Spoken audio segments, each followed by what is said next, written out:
Oakland hosting San Diego tonight, a team which is featuring its third coach in as many games. Hopefully for them, Pat Murphy can do a bit better than his predecessors. Joe Gavazzi is on the line to talk with us about this matchup. Now, Joe, this is a story of two teams who are really not playing up to their preseason expectations in my book.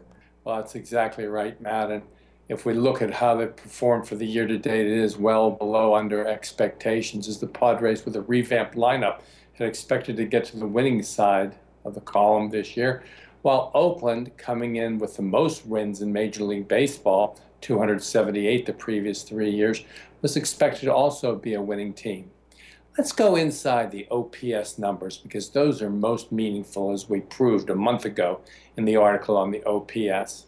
What we have here is two teams at the opposite end of the spectrum regarding those numbers. While San Diego is struggling, it says, according to the OPS numbers, which are both bottom four batting and pitching, that those struggles will continue. Meanwhile, Oakland, after bottoming out at 14-30 on a 2-14 slide, well, they're middle of the pack batting, but a top 5 pitching OPS, and that implies the 14-9 run they are recently on, including 5-2 recently when they've averaged nearly 6 runs a game, is going to continue. These two teams may look like they're underachieving, but they are headed opposite directions. All right, that's actually very interesting, Joe, and that sort of leads me into this a little bit. Now, the Padres not scoring any runs, like you just mentioned. Despaigne is doing a pretty good job spot starting for them, not spot starting, but filling in for them. But he just can't get it done with the way that they're hitting. Chavez also has the same problem, but he's coming in tonight with a whip of 1.14, which, as we also know, is a big teller as to what kind of success we can expect from him tonight. Yeah, you're absolutely right.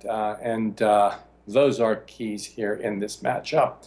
Neither of these pitchers has gotten the run support. In Despaign's 6 of his previous starts, no runs by the Padres, who are in a 3-7 funk, scoring a total of just 30 runs.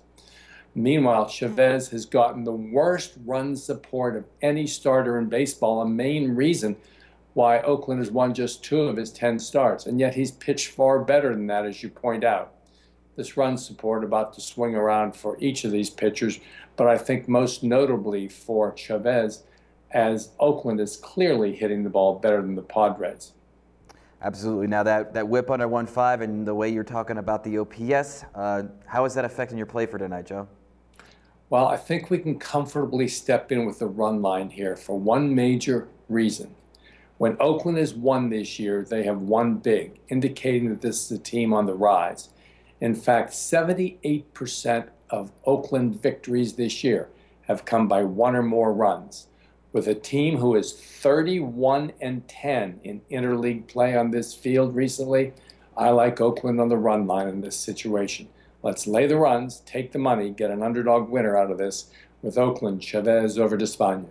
All right, Joe, pretty confident in the Athletics tonight, getting it done at home as the home dogs against the Padres. Thank you, Joe, and as always, we'll be back tomorrow with more winning picks for you guys right here at SBRvideo.com.